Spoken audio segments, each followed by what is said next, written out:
This week on Movie Time Machine, a thief who steals corporate secrets through the use of dream-sharing technology is given the inverse task of planting an idea into the mind of a CEO. This is Inception.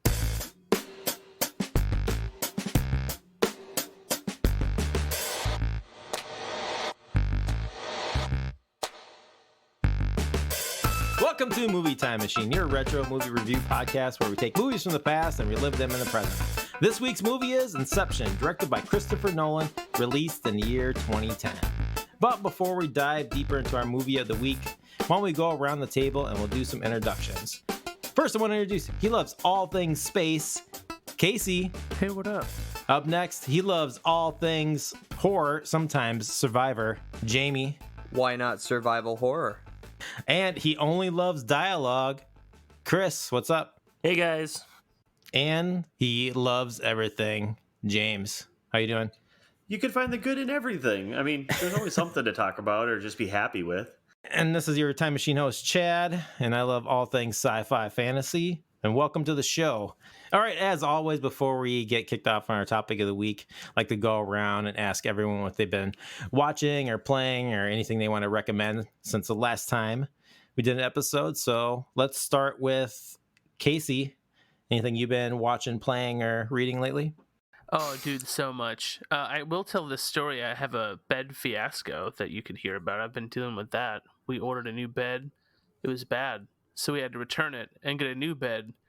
So having to schedule a bed pickup at the same time as a bed delivery proved to be difficult. But I will let you know that it worked out, and they took the bed away this morning, and we got the new bed this afternoon, so it lined up perfect.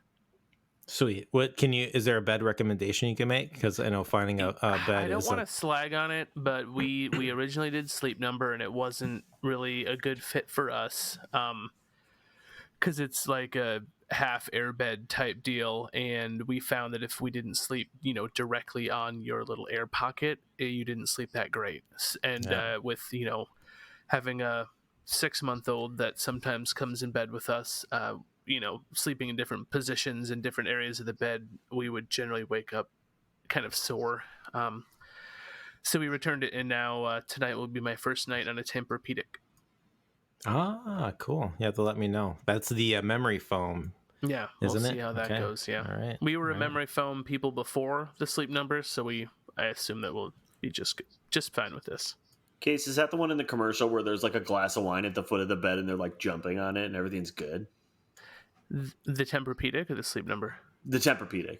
Yes, I think so. I think they were the first ones to do that whole wine glass bit.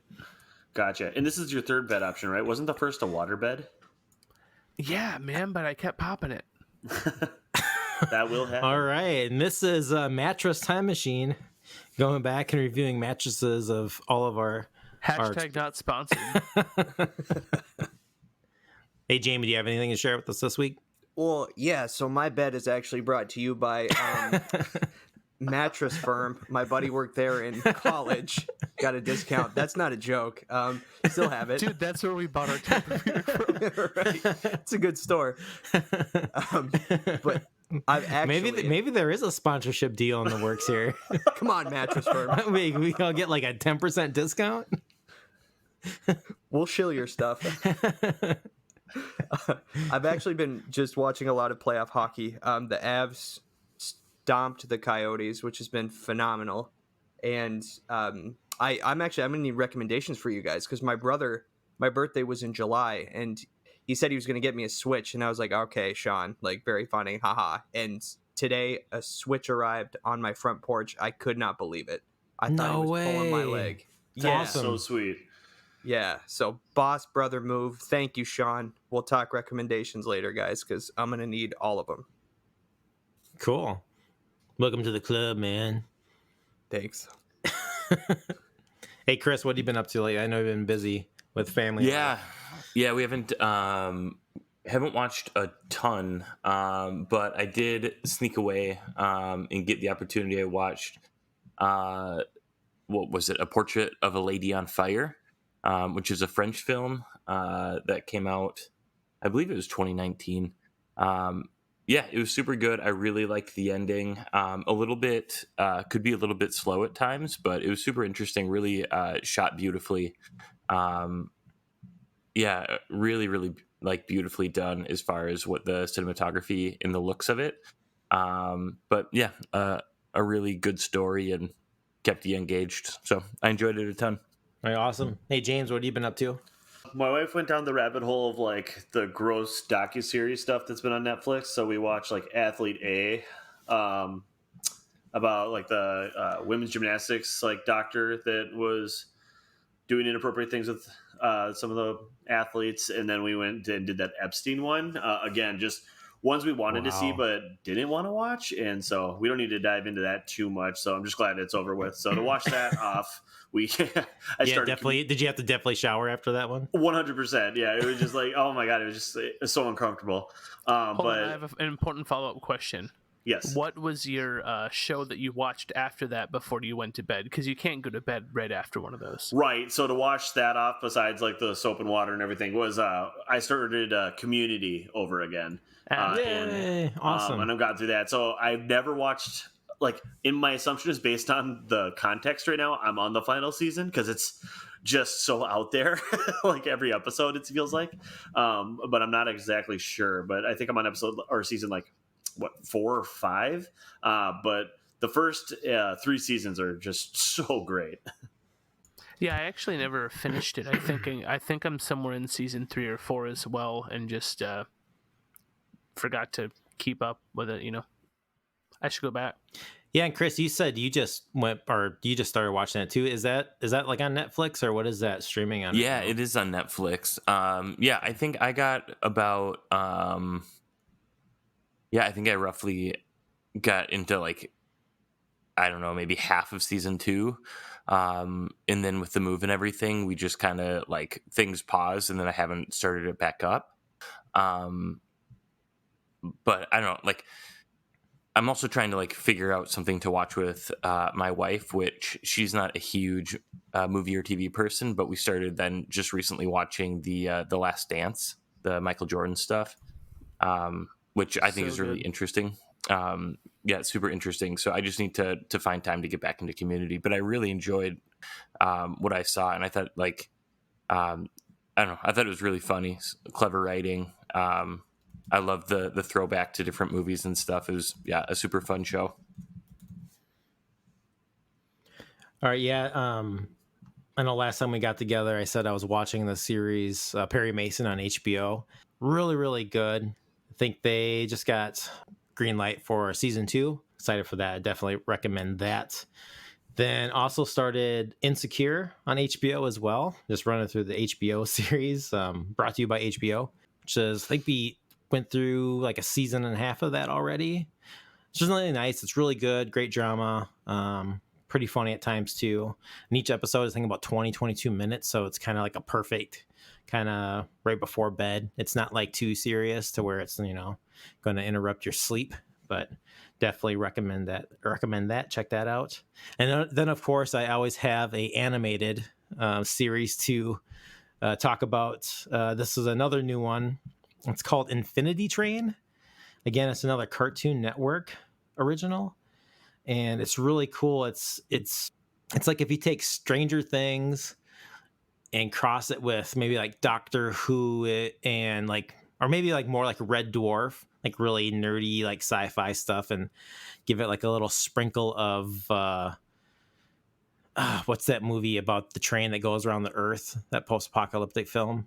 Snowpiercer. Snowpiercer, yeah, with a little dash of Snowpiercer. Really Does- good. I mean, really cool. It's kind of funny and just kind of some random. I kind of started watching it with my kids, so definitely recommend that. But let's go on to the topic of the week: Inception, written and directed by Christopher Nolan. As always, Chris, do you want to go through some of the box office numbers here?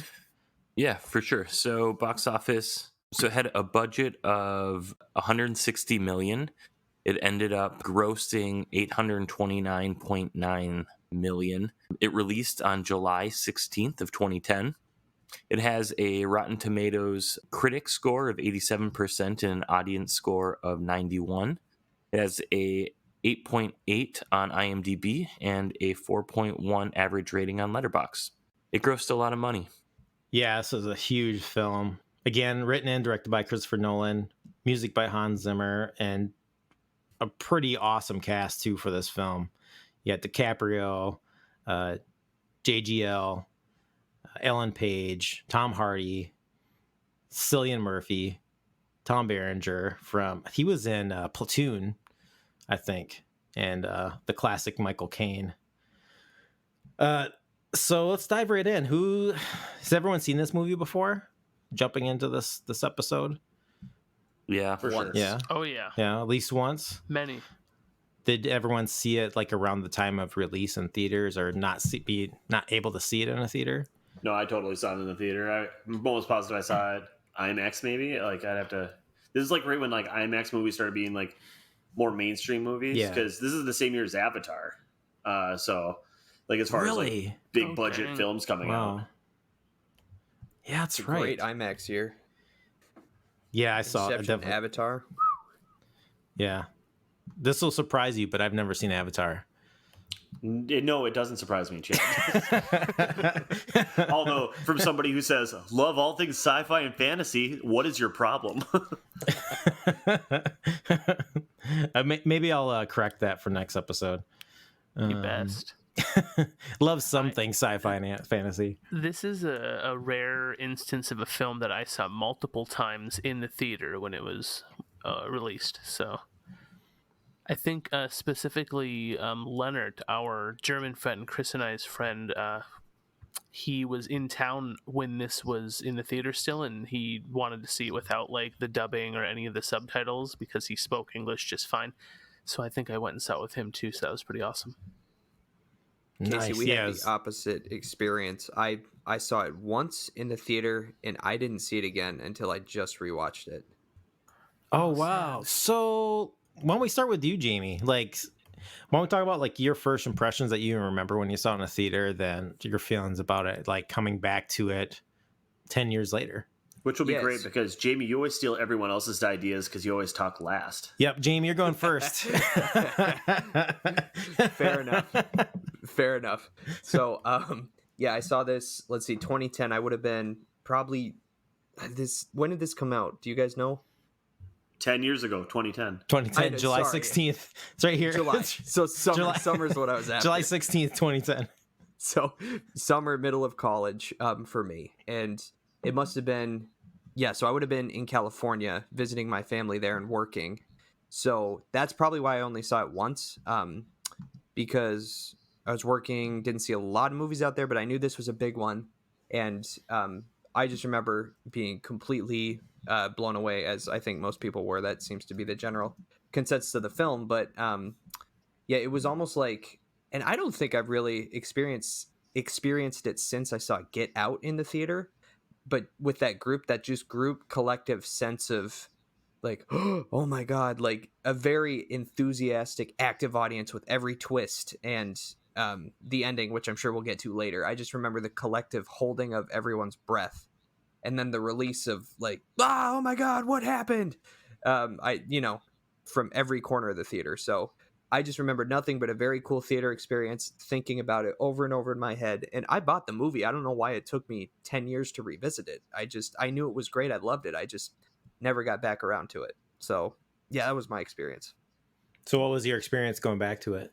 Oh, going back to it. I loved it just as much as I did the first time. I knew it was a great movie, but it was such a treat to rewatch and just be in it completely. And, I don't know why I thought it would fade or age badly, but it was pure enjoyment when I was watching it. Like I turned to my wife several times and said, this movie is amazing. And that's all I have to say about that. Just a lot of fun. Hey, Chris, I'm really curious about your first experience with this film and going back to it and how big of a gap there was between first and this viewing. Yeah, same with Jamie. I saw it in the theater and I haven't seen it since. So this was my first time watching it since.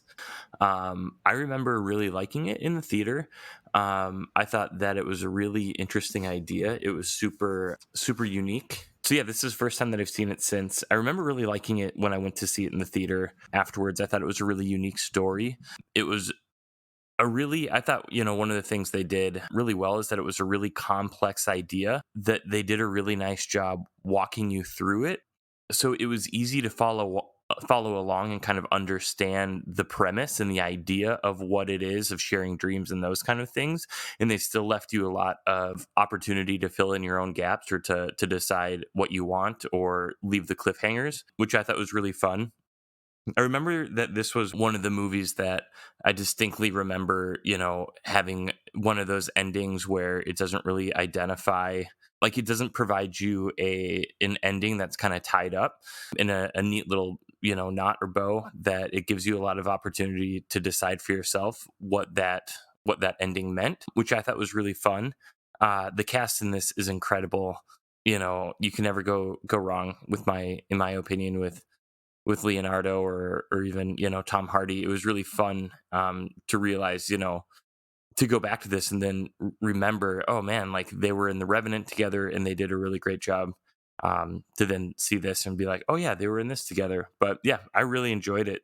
Watching it again, I actually ended up having to watch this in kind of starts and stops, and I actually ended up watching like the beginning 30 or 40 minutes like 2 or 3 times. But I just really enjoyed the watch. I thought it was really, again, super interesting to have not seen it in some time. It was super fun just to go back and kind of have that story retold. And yeah, I just think it's a great movie. It's a super interesting, unique movie, and it's a lot of fun. I'll jump in with, yeah. So I saw this in the theater, and this was definitely like the epitome of a movie that you needed to see in the theater for me. Like the special effects, just the story, like acting, everything about it just screamed like giant blockbuster that you needed to go experience this. So that's why and I'm almost positive I went and saw it in IMAX. And if I actually remember correctly, I think I just saw it at the theater normally and needed to see it again. And then once I found somebody else who was interested or hadn't seen it yet, then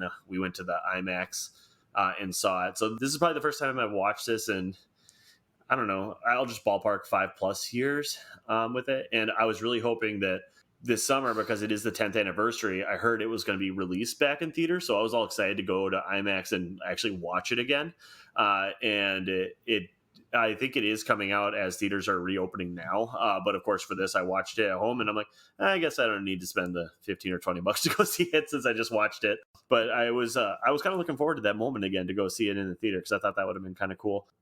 And then with Chris Nolan, just as a director, he's won for me so many times on from Memento on, and then Prestige and the Batman movies, that I was like excited about this film. But this one was like right after Dark Knight, where I'm sure maybe the hype for this movie was even a bit bigger than any of his other films, just because everybody just felt like he crushed that movie so hard. And I think it paid off, just the movie itself pays off to like, oh, he's still brilliant or whatever it is, so I don't know.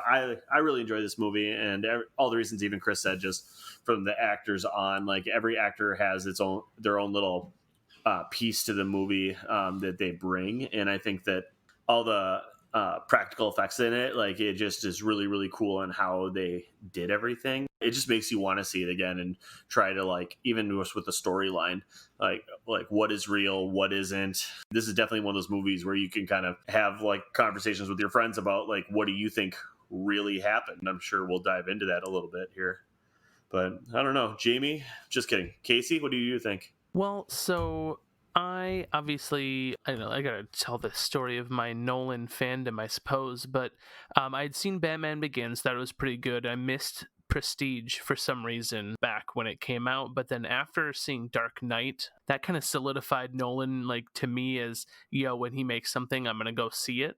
So when Inception came out, that's why I saw that in the theaters. And then again, circumstantially, I got to see it a second time with a foreign friend. And then honestly, I think I went a third time again just because another friend said something like, oh, I haven't seen it yet. I'm going. You want to go?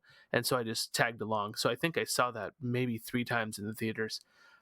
But yeah, Nolan is in my mind just one of my favorite directors. He's someone that whatever he makes, I try to find a way to go see it in the theater. So I think I've seen most of his movies after that in the theaters, and that's rare for me because I really don't I don't like leaving my house to go see a movie in the movie theater. I would rather watch it at home where I don't have to buy extra snacks. I can eat the snacks that I've already purchased at the grocery store.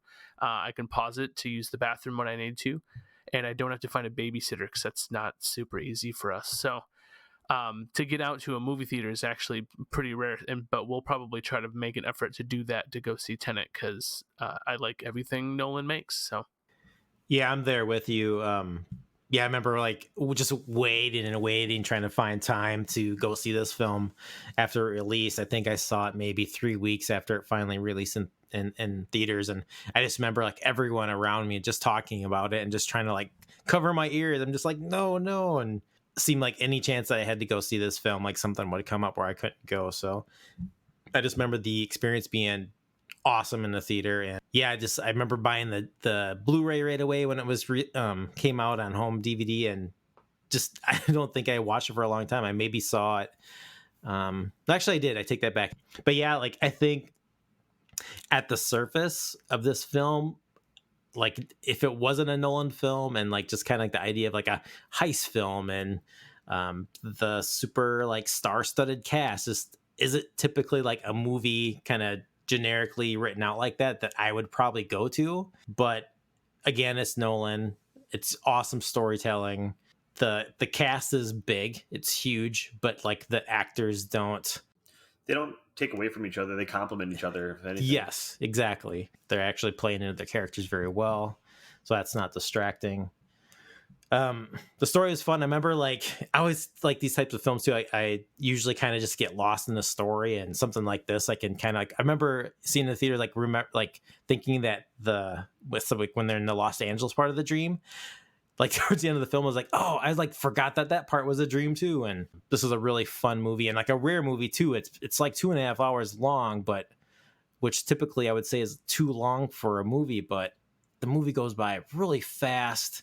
It's super fun to watch. It's kind of one of those movies too. It's like if you start it, like you have to finish it, or you can like you'll have to jump back in and watch it and finish it right away. I think for this episode of the podcast, I ended up watching it 3 times total.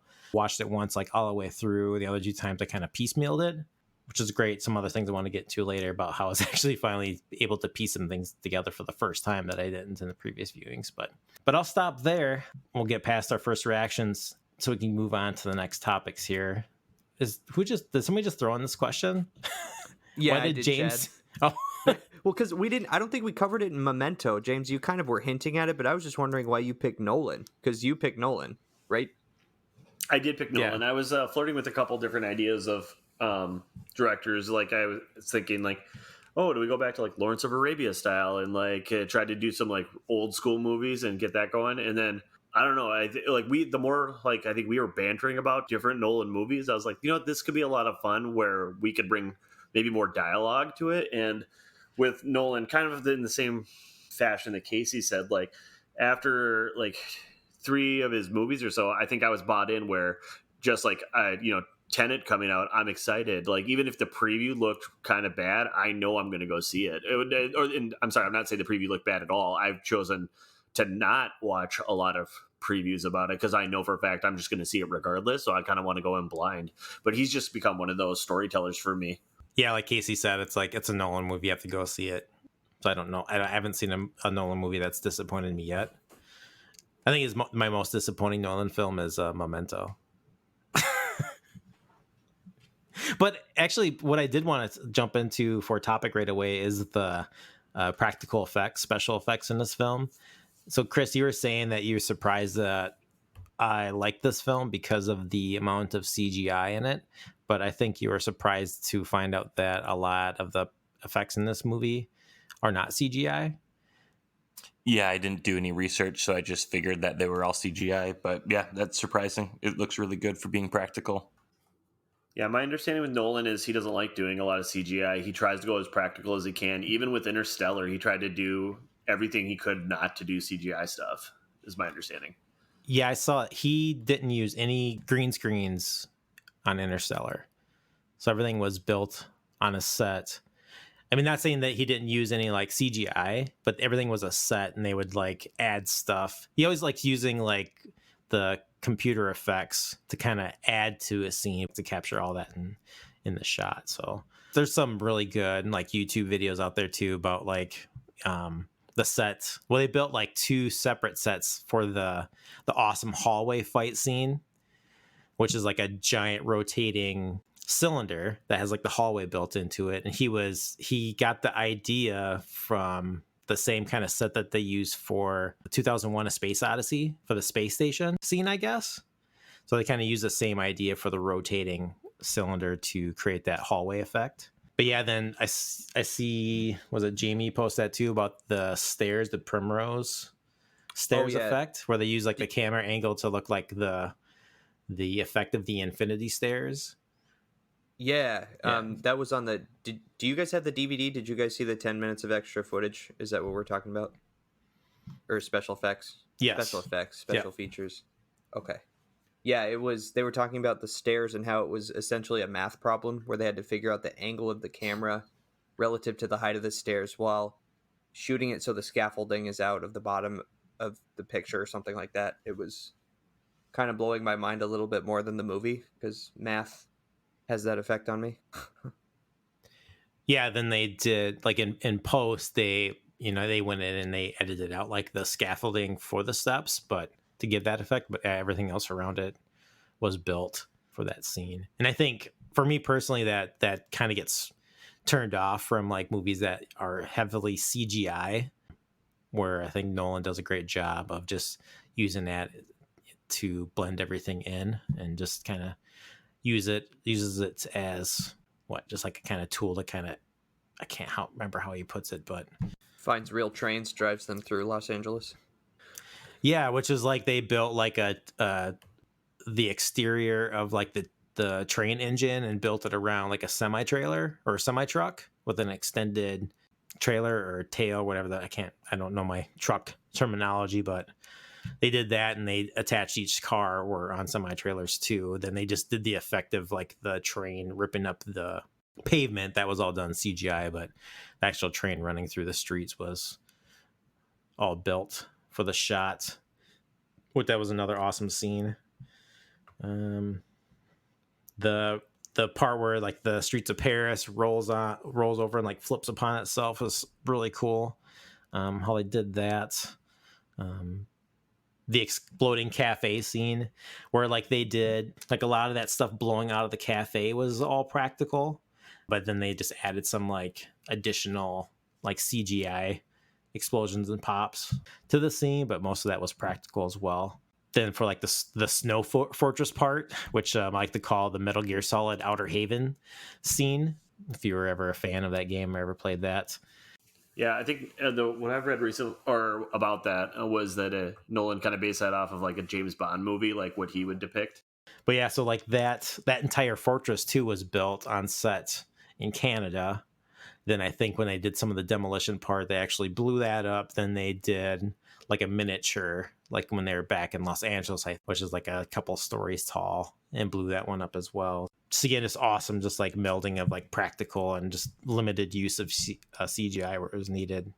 I think that really like helps with like the impact of the film too. I think even though like they're going into dream worlds and it's not as distracting for me, where I find elements like that can be distracting if it's like, like a newer like Marvel film where I feel like so much of it is done CGI and a lot of that work is done in post. But speaking of like the dream world, so like another thing that I was reading about this, like kind of gearing up for watching the movie, was it said on IMDb, in effort to combat confusion, television broadcasts in Japan included text in the upper left corner of the screen to remind viewers which level of the dream a specific scene was taking place.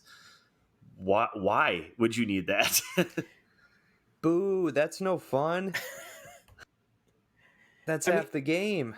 I just thought, I was like, wait, what? I read that and I was like, why would you do that? And why would one country do it and why and not it if it wasn't involved in everybody's movie experience? It's just confusing to me why that would be a choice. I don't know if it was something that would be lost in translation. I have no idea.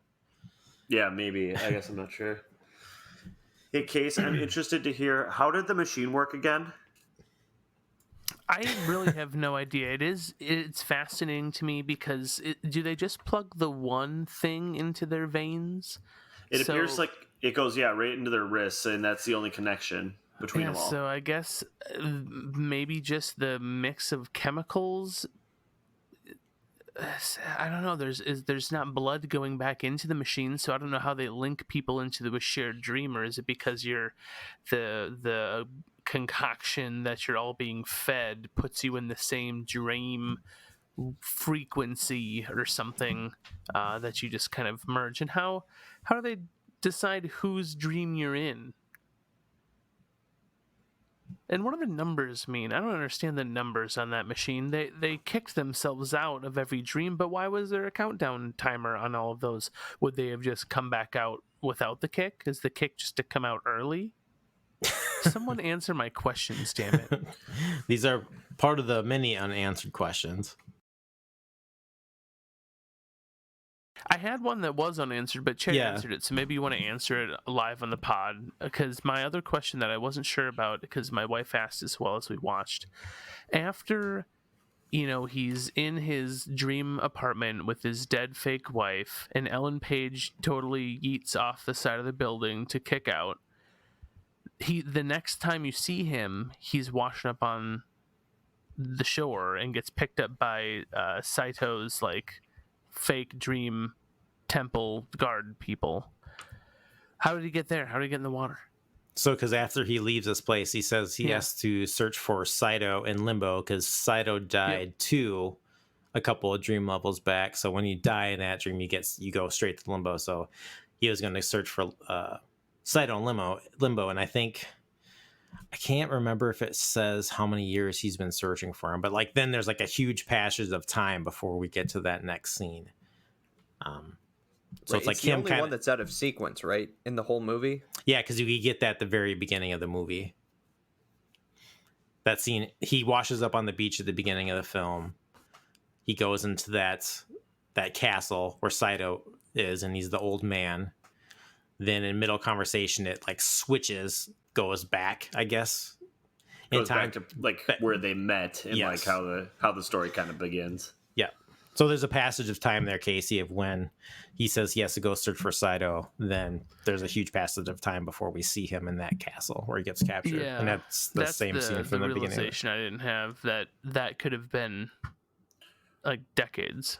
Right. And that's the thing is because that's where he talks about with how long him and when Juno is asking him how long Maul and him were down there. And how long have you guys been building? And he's like, oh, we were there for decades. We built everything we could think of. And because he said he was there for 50 years with his wife, and it was 5 hours. Right, 50 years. That's right. Yeah. Well, and that explained too why Leo didn't. He looked like he didn't remember why he was there when he was sitting there nomming on soup. So that explains that he could have been looking for a long time. Yeah, and that's why they say when you're in limbo, you forget that you're dreaming or something. Neverland makes you forget. Yeah. All right, let's go over the questions of, hey guys, end of the movie. Is he dreaming still? What's going on? What's your thoughts here? I know the answer, the definitive answer, but I'll let you guys talk first. Oh, I'm interested to know your answer. Whoa. Yeah, I'm interested to know what the definitive answer and who's your source. Tell me. Read it on the internet, man. No, you guys can put your theories out there first, and then I'll give you the definitive source. Well, hey, I'll share my 2 cents here. I for one don't really think it matters. I think the idea is he was able to see his children's faces, and he was able to be with them again. And I think at that moment, it doesn't matter whether he is still in the dream world or if he's awake. That's kind of my interpretation and feeling on it. That's why we get the cut, regardless of it keeps spinning or not. That's a moot point. Right. Counterpoint. Go for it. James. No, Jamie. Well, We thank don't want you stealing any ideas, Jamie. Fair. So counterpoint, I had that thought, Chad, but then I was thinking more that we're in this shared dream space where they're going back and forth in in each other's brains. And true, for Cobb, it doesn't matter. But for his kids in the real world, it absolutely does, whether or not their dad actually came home. So for me, that's why I choose to believe that he did go back, because that's the one thing you don't see is the kids' faces. And while true, I guess he could trick his mind to think that he does see them, they do turn around. But I think that that's what tells you, other than maybe one other thing, that it might be real, is that he actually does see his kids' faces this time. Well, Jamie, how long do you think Cobb was out of the U.S.? Like, he wasn't able to go home. Did they ever talk about that? Like, how long he was gone? Because those kids don't age in his dreams or when we see them in the end. That's a great point. So that's part of it. And then the next thing is, like, is the real Inception in Cobb's head, like, he got rid of the guilt of Maul and now he feels like he can move on with his life without her?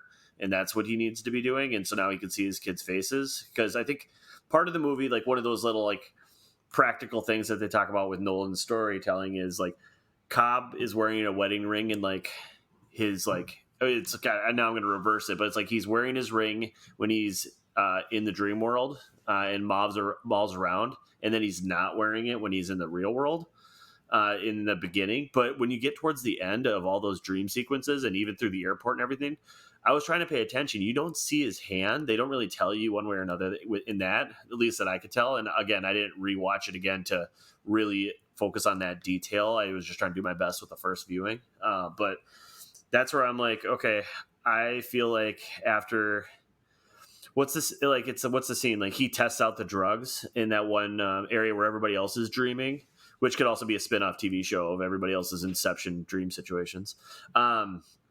And he tries to spin his totem, and he doesn't get the opportunity. And then at the end, it just is doing its unlimited spin.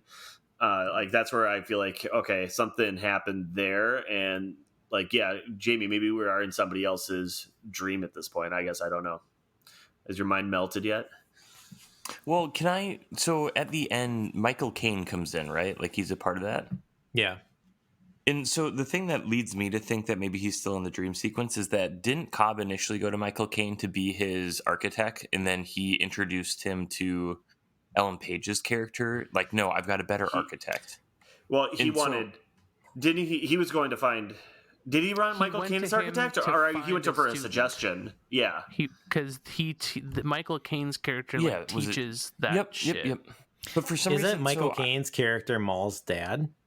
That's my impression. Yes. Yeah, because he says because Cobb says something about, he says it's your grandkids, which is It's weird his because he's father-in-law, English, but Maul's French. But that's neither here nor there. Well, he's a professor in France, though. And his Maul's mom could be English. Who cares? Yeah. I mean, I do a little bit, but point taken. That's what 3.5 years of Trump gets you. U.S. passport and you can't go anywhere. Right. Right. But anyway, Chris, carry on. Well, no, I guess I was just thinking, I had it in my head that he went to Michael Caine to like have him be the architect, and for some reason I thought at some point in the movie they talked about him like showing him how it all works, and like him being the one that like kind of taught him how to do that. I might be wrong, but basically I was just thinking that with Michael Caine's character coming back, like maybe he was the architect and he created the world for him. There's the whole conversation about Cobb doing everything he says he's not supposed to, so he's creating the worlds to look like, things that he has interacted with and those kind of things. So it just made me think that potentially that Michael Caine's character was doing it knowing that he wanted to see his kids. So yeah, he was potentially still in a dream world.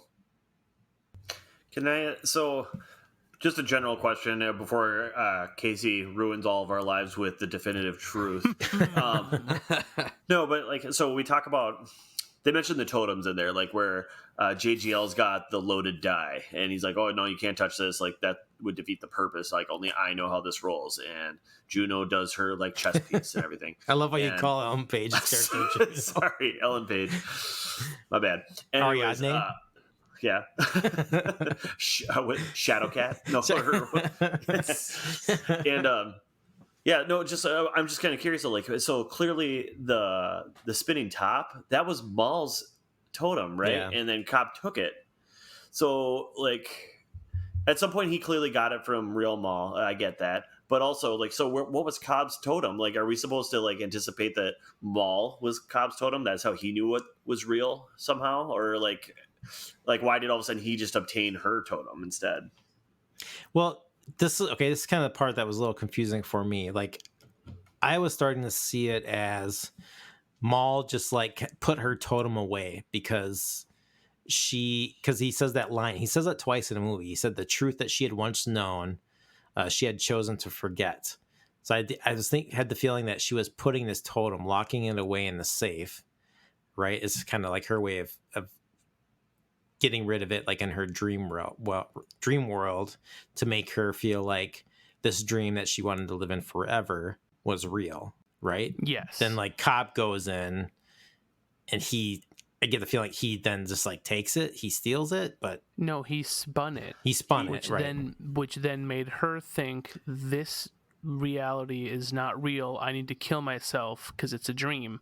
The problem was once she did that and came to the real world, he had incepted that idea in her on accident. And so Right. she thought that in the real world was still a dream. This is a dream. I Right. need to kill myself. So she would have been bubbling up through dreams until she finally died. She was like ruined by his like accidental inception. Yeah, that was the whole idea. Is like I know it's possible. I've done it before, and that's what he's speaking to. Right, yeah, and I got all that, but like the idea then she's just not trusting her totem then, like if she is spinning it when she's actually awake, or she just stopped using it. You're right though, Chad. To that point, I guess they never show her like Cobb like making sure that he's awake, like in that first or second sequence of dreams where he spins it, waits for it to fall, and he's got a gun ready to blow his brains out just in case. And you never show that with Maul. Like you never see like her when he's describing when they got back to the real world and she sets up the apartment or the hotel room in that way. You never see her like confirming herself. You just see her telling the story of her shying away from the kids and convinced that this is a dream world. Right. So you're right though. Like, so where is that totem in that She probably situation? it was on the floor in the hotel room. He found it there. Did he not? Right. when Oh, we right, finished back? right, yeah. Oh So yeah, he you're found right. it there. So Yeah, I we think did. to her, I don't think because remember she was incepted, right? Like she, no matter what, she thought she was in a dream world. Right. So she probably just conformed, rethought. Oh, hey, the totem's broken because Cobb touched it, so now it won't really actually give me it won't spin forever anymore because he changed it. She Well- probably found some other excuse, much like. She tried to spin it on carpet. It's not going to work like that. Maul. Like once you believe in something, you can find any reason to justify your beliefs. I mean, just look at all of the Trump supporters. I'm so happy right now. But back to your point, James. We don't know what his totem is unless you subscribe to the ring theory, because the top is Maul's totem, which he then takes upon himself. But how that all plays in, I guess, is one of my still unanswered questions. All right, They so get ready for Casey's definitive. yeah, I was gonna words. say that I'm ready to have my mind blown. All right, Okay, so Case. my kids went to sleep early enough, so I watched a couple YouTube videos, and I found one that actually not only gives the definitive, but there's two other really good ways that kind of back it up. So I'll go with the two other clues first, and then the definitive will be the third one. Did you So get it you like guys off actually- a QAnon post? Yeah, yes, exactly. I went and read through all the Twitter threads about all the QAnon. He said, "Where we go, all we go one," and he jumped out the window. Exactly. Okay, No, ready. So you were right on most of them. So one of them is the wedding ring. So any scene that he is wearing his ring is a dream. And they apparently, in this clip that I saw, you could see pretty clearly, but they do show enough angles where you can see that he's not wearing his ring when he sees his kid in the end. The other really good thing that they brought up, and they actually talk about, so I think it was obviously deliberate, but they mention that when you're in a dream, you never really remember how you get there. So like the act of getting to a place is kind of proof that you're not dreaming, because you see the trail that you took to get there. Yeah, And I was going to bring that up. specifically Yeah. They land on the plane. He goes through security. They get in the cab. He drive. So Yeah. they show his journey specifically to get back to that point again. And so the final thing is apparently, Michael Caine, when he was reading the script and everything, he didn't know, who am I in this scene? Am I in a dream? Am I a dream fragment of his, or am I a real person? And Nolan confirmed to him at the time, and he like told someone in an interview later on, that every single scene that he is in is reality. Michael Caine should not, as far as that theory goes, or that he confirmed, was that every scene that he is in is not a based in dream. reality. He's not in any dream scenes. Oh, So the fact that he Michael picks him Caine's up the at the totem. airport, maybe he picked him up at the airport. He brought him back to the house. So I think the top spinning was maybe just a red herring to get people talking. But I think with those other 3 points, right, the whole, with a dream, you don't know how you get there, and they specifically show him getting there. He doesn't just appear via some elevator like he did in the dream world. Like he gets there via a normal, logical, reality-based way. I'll take it, Casey. So, Boom, are you convinced? Is that good enough? Anyone buy it? Or Yeah, not? I had read some of that too, and I'm glad you brought that up, because towards the end of the movie, when it shows him like he's getting off the plane, and like when he's like checking his passport, and he's kind of walking up to Michael Caine's character, he does these shots where it kind of shows like Leo. He's just kind of looking around, like you kind of get that sense that he's like trying to like trace, like, oh yeah, this is how I got here. This is how I got here. So yeah, that's a good point. I like that. Yeah, I like it. I'll take that one. Jamie, are you okay? Did you think that too? Yeah, I'm scooping my brain back into my skull, but no, I think Casey laid it out pretty solidly. Gosh, I should watch more YouTube videos. Like, No, don't thank me. Yeah, I just literally watched a they're the 5-minute YouTube video to form that theory for me. I'm just regurgitating, man. But I thought it was interesting. Yeah. That's what I do when I really get into films. Is if something. The greatest example is Inception. When I watched that movie, I spent probably 2 weeks. Interstellar? plus- Yeah, sorry, Interstellar. When I I was saw like, Interstellar, what? yeah. What? Tell me more about Inception. Bah, bah. No, when I watched Interstellar, I spent probably 2+ weeks like looking up articles, reading into the science behind it, the actual physics behind some of the things. Like, I just get engrossed in it. And so, after rewatching Inception, I had to go do a little bit of digging, and I found a video. While you were explaining that and not me zoning out, I was looking at different trivia about the movie too. Did you know Kate Winslet, they asked her if she'd be interested in being Maul, and she turned it down because she didn't see herself being Maul? But how much would that have taken away from the movie? Yeah, probably wouldn't have been a good choice. Because, I mean, Chad only sees her as Rose. Yeah, for Titanic. the 2 minutes of movie that I've seen through movie clips and trailers, and I will never watch Titanic. I can't help it. Every time that someone says Maul, I just want to say Darth Maul. We almost went a whole episode without any Star Wars. Almost. So totems. Has anyone ever thought what their totem would be? Do you have an object that you could keep with you, and only you would know, like, that object's weight? I don't, but I would no. I have the best idea. I would totally have it be a stupid fucking fidget spinner. That would be one of the sides of it felt a little wobbly. You're It had right. a different weight in it. So, like, here I am, like, struggling with realities, and I whip out a fucking fidget spinner. That's I think dreaming? that's Am I great. that needs to be in the sequel, Inception 2. Or you just like you gotta have the dramatic scene where like you go to the bathroom, you're at the sink, then like you pull out the fidget spinner and you spin it, and you just like sweating profusely because I don't know what's real and what isn't anymore. A bright pink fucking fidget spinner. Well, that's the thing. It'd just be the weirdest things. Like it'd be like Jamie's would be like, "Oh, it's this yo-yo, only this yo-yo." Like I could do like awesome. the cat's cradle. And Those yo-yo balls. Do you guys remember those? Yeah. Oh my God. Shooting yo-yos. Yeah. that Oh, for always sure. Come back. I used to have a fireball yo-yo, man. Oh, there's your totem. Yeah. You. There it is. Jamie, Chris. Chris, do you have a totem?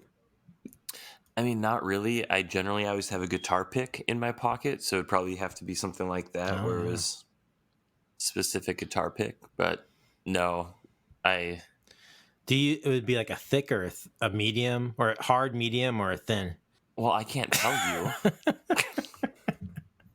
But you would have to manipulate it to be like. Yeah, I would have to do something like I would have to like have Probably like a piece of it hard- taken out or something. Yeah. Or I don't know.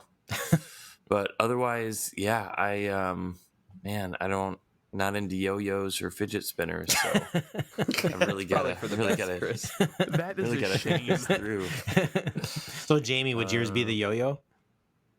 You know, I thought about that. The first thing that came to mind, I don't know why, it would be like a Kennedy $50, but I feel like that's something that could be really easily copied. So Yeah, I kind of had that same thought because when you posed this question, Jamie, the first thing I thought of was I have a silver dollar coin from 1926 that I got from my dad. And I figured like, oh, maybe because this is an old coin, it's out of print. You don't ever see him anymore unless it's at like some kind of weird like collector's show or flea market, or I was like, oh, Antiques Roadshow. Antiques Roadshow. Yeah. So I was like, oh, if I drill a hole in it. there you go. So you're going 50-cent piece? Just, 50 I got cent. nothing better. 50 cent. Yeah. He's going with the 50 Cent the rapper. He's just gonna have him follow him around at all times, let him know whether or not it's. That's how he's going to throw off the weight of his yo-yo. He's going to have a 50-cent piece in the yo-yo. Or if people just start shooting, this guy took like 8 bullets, right? He just step in front of me. Just Speaking save the day. of shooting, something I caught, I think it was like on the third time I watched this, was in the beginning, one of the beginning scenes where like Leo's going through and he's like has like the gun with the silencer and he's like popping off all these security guards, where he's like shooting the gun with the silencer, and like as the shells are flying in the air, he's catching them before they hit the ground. And then like catching the bodies. And then catching the bodies? Yeah. down so they don't Yeah. slam. Yeah. Yeah, I remember him catching the bodies and like him just being smooth that way, but I guess I did not catch him. He's catching like the getting bullet shells. casing. Yeah, that was really cool. That's sick. That makes me want to watch like the opening sequence again. Yeah, I think for totems, like I don't know, I feel like it'd be absurd. Like if I reach in my pocket and I find throwing knives, then I know I'm still dreaming because that is not going to happen. Like the totem is like, all right, I'm good. There's nothing crazy as shit in my pockets. Like 50 Cent. What are those? What do they call the slammers? A pog. Oh my slammer. god. yeah. In your pocket. Oh, Like yeah. A Cobb marble. brings out a slammer, puts down 10 pogs, slams it. Play a game. Oh my god. He's like 7 land up face down and he's like, oh, I'm out. I'm good. It didn't flip as many. I'm definitely dreaming. Yeah, he takes out a quarter and a shot glass and bounces it in and goes, oh, I'm good. Pogs. You get solo cups and you play a quick game of beer pong because you have a special ping pong ball that's weighted. That's your totem. Yeah, it sinks, doesn't float. It only works when you throw into a solo cup, though. Right. Did anybody peruse through different other movies this year? We went over it really briefly, but Best Picture this year was Hurt Locker. And like other movies that came out this year was Scott Pilgrim, Tron, The Fighter. I don't know. This was a good year for movies. Yeah, I do. I remember catching a lot of these movies at the end of the year, like Black Swan. Yeah, Shutter Island, right? Same year at 2010. Yeah, another Leo one. Yeah. Inglourious Fighter. Bastards. Fighter was good. Or Jamie's favorite movie, Up. I do love Up. That's I knew very it. True. Oh. I knew you Yeah, loved it's a up. pretty good Titanic. I said that as I see it. I seen there's a movie Titanic 2. What? I don't know. I was going to say, oh, Winter's Bone, and there's a Titanic 2 next to it. I don't know. I don't think that movie was like up for a sequel. Yeah, somebody please segue right now. There you go, Chris. One of your documentaries, Exit Through the Gift Shop. Oh, I love that yeah, one. I the, also really loved Scott Pilgrim too. I thought that movie was great. Thanks. Yeah, it's a great movie. Oh, here's this is your favorite, Jamie. Easy A. Oh, I love actually Easy A. loved Easy A. I saw that movie Jamie. on mushrooms. That was a fun time. Jamie, I love you. Oh, I love Jamie, you too, maybe James. you might be the only person who loves Easy A with me. Oh, you love it too? Oh my god, so good. Oh yes, Emma Stone's amazing. I like that director. He did Friends with Benefits and Fired Up, also underrated. Fired didn't see Up. those. Explain. I saw Friends with Benefits. Fired Up, I think it's on Amazon right now, but it's a really bad comedy about two football jocks in high school that decide to try out for cheerleading because that's how they're going to get girls because they've done everything else amazing. And it's just, Oh my god. yeah, no, but like the main, who's the main guy? It's the guy that played young Lloyd in Dumb and Dumber, or the prequel Dumb and Dumber. Dumber and Dumber. Yeah, Dumb and Dumberer or whatever. Yeah. I don't know. It's really bad, but the humor's pretty crude, so it's just funny and quick-witted. All right, back to. Dude, I can't wait. Let's steer the ship back to Inception. Back to reality. So Snap back to reality. Oh, there goes gravity. Oh, you're so mad that yeah, you can use that. That's fine. okay. Yeah, I'll do 8 Mile for mine. I trademarked that. You immediately just give permission. I consent. Chris is 2 for 2 on like 2010s rappers for the episode. Just want to point that out. What was the first one? 50 Cent. Oh, I thought it. You're the okay. Cool. Do you guys not know that I'm really into rap music? Yeah. I did not know that. I mean, I love you are the one that loves everything dialogue. Yeah. Some other topics. I just want to see if you guys had any input on that. But I started to really this is probably the second or third time again watching this. I started paying more attention of the back and forth between Arthur and Eames. They're just kind of always kind of there's this little competition or whatever going on between the both of them. Arthur's shooting out the window or whatever with his machine gun, and Eames come over and he's like, why don't you try something a little bigger? And he has the rocket launcher or grenade launcher.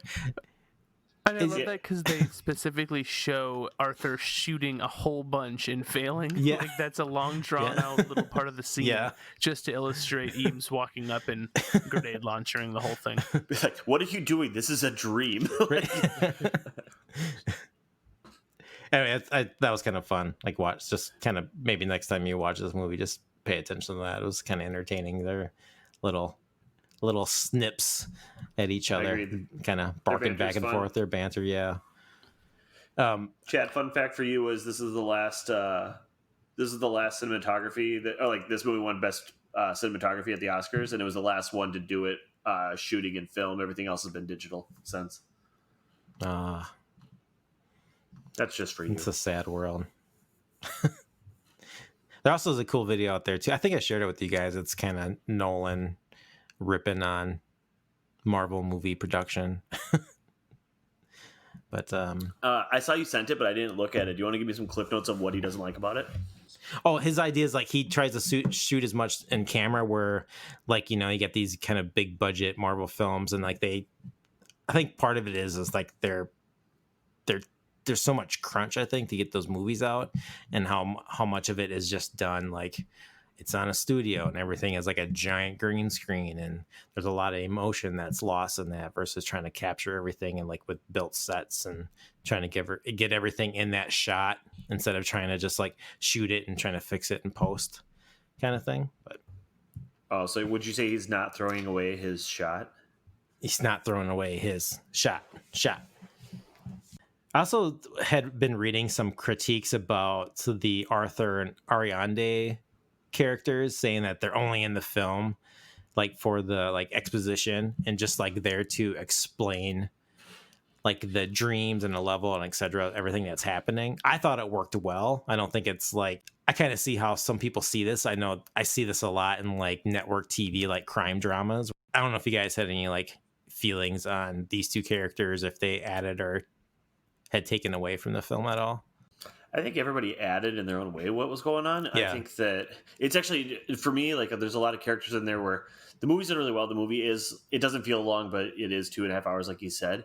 But I feel like there's so much more to explore with all the characters and what they brought to it, even with Ellen Page doing like the architecture of it and like what that looked like with her limited knowledge, just like what everybody, I don't know, just what everybody brought to the dreams, whether they're they're inside one's head, like they're the architect, or the other one is Tom Hardy being like what do they call that? The Not forger. scribe. The forger, just how they establish like where he's going to be in each sequence. And I don't know, it's just interesting where I feel like you could look at the logistics of it a lot further. But again, that would be, you don't want to watch that 3.5 hour movie just because of that, I guess. Yeah, would this have had made like a great like 10 episode series if you could like maybe dive into like these characters like backgrounds a little bit more? I'm more curious about like what the world is like how did we get here, because they talk about like it was like this military project to use dreams to train soldiers, then like how it like how does it gets out somehow, then it's used by like these corporations and conglomerates to steal ideas, and now we get to the point of somebody wanted to like plant an idea to do something to actually like kind of destroy a conglomerate. So right, I would totally watch it as like a 10-part miniseries where each episode was like background on a character, and then they do like a solid like 4 episodes of building up to this heist. Yeah. Did anyone read the comic book that's supposed to be like the prequel to this? It was like the Kobol project, or the Kobol, I can't remember, like the Kobol something. The thing that Cobb messed up and why they can't go back? The Kobol job. No, I didn't even know that was a thing. It just kind of sets up how they. It's kind of a small story that sets up how they get to the point of where they end up with Saito at the beginning of the film, and how they fuck up that job, and the process of how they're getting information on Saito, and how there was like a place, and that place that they're in was like in Venezuela, and this was like a place where he brought his lover, because he was cheating on his wife, and so it's kind of cool. It just gives a little tiny background of the little bits and pieces adding up to it. So nothing like earth shattering, but you kind of do see a little bit more of the world though, because they somebody finds Saito at a dream. They call it like a dream arcade or something like that, to where he and Saito and this other guy, they're like battling in like a dream, kind of like a video game, which is really cool.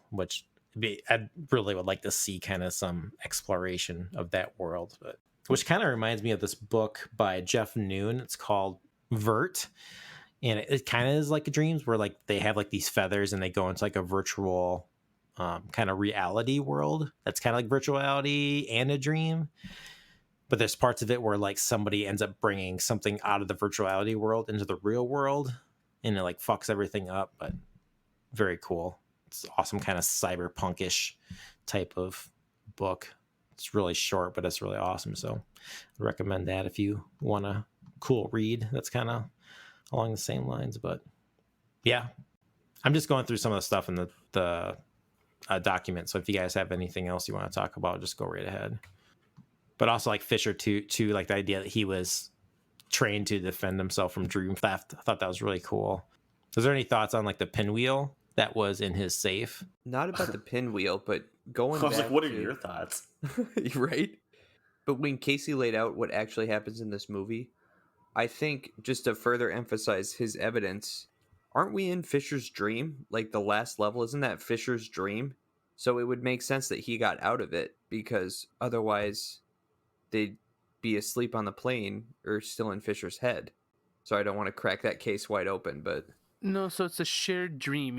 Anyone can wake up whenever they want, even if the host doesn't wake up. I think what they showed in the first part of the film, the first dream they were in with Saito, when they were actually but no, that was the dream within a dream that they were within. They were in Arthur's head. Yeah. Because he was the host of the dream within a dream, but then he came out first, and the dream started collapsing. So I guess if the host leaves the dream, I mean, if you're still there dreaming, it starts to collapse on you, I guess. Man, see, this is where the numbers in the corner would make sense. Answered. Some other fun facts here. So the Kick song, which is No Regrets, translated from French. I'm not going to try to say the French name of the song, but that's the song that they play when they begin the kick. That song is 2 minutes and 28 seconds, and Nolan purposely made the film 2 hours and 28 minutes. I was gonna say that song is like yeah, it's like, so then the intro, the bomb from Hans Zimmer. Yeah. Supposedly that's that intro of the horns of that song. It's like, slowed. Yeah. Super slowed down. And then also in, what was it, La Vienna Rose or Vienna Rose? That's her. Maul played the singer in that movie that did that song. Fun fact. Well, we've been recording for an hour. Is that everything we have to say about this movie? You didn't like my Batman note, Chad? I was just confused. You said in the middle of the Batman trilogy. Did you mean half of the cast got a break from Inception while the other half were auditioning for Batman? So what tickled me was that, so this came out after The Dark Knight, but before Dark Knight Rises. So we had Cillian Murphy, Michael Caine, and Ken Watanabe in the franchise. And then Gordon Levitt, Marion Cotillard, and Tom Hardy auditioning for Dark Knight Rises. So it was dropped right in the middle. We had seen half, and then half were to come for the rest of the trilogy. So that just kind of tickled me when I was watching it this time through. And now, see, when you put it like that, it makes me think, man, Nolan, you're lazy. Right? I don't got time for casting calls. You know what? Let's just, you want in? You want to do this with me? All right. Do you guys have cartoon characters in your dreams? Why wasn't there a more weird sci-fi aspect to anybody's dream sequence? Does that make sense? Yeah, sure, they don't know how they got there. Oh, the dream's collapsing. But there's never all of a sudden, in your dream, when it all of a sudden, I got saved by a dragon when I fell off that building. It was crazy. No? Okay. No. Just wanted to know. But that's all controlled by the architect, though, right? I would say so. The sequence would be. So I guess if they're trying to pull off a job, they're all trying to stay focused. I guess that's where Leo, he can't be the architect because he does have things like Maul and random things show up like trains. So I guess they are doing it in their own way. They just don't get as off the beaten path as I would think. What the hell is a centaur doing here? I don't know.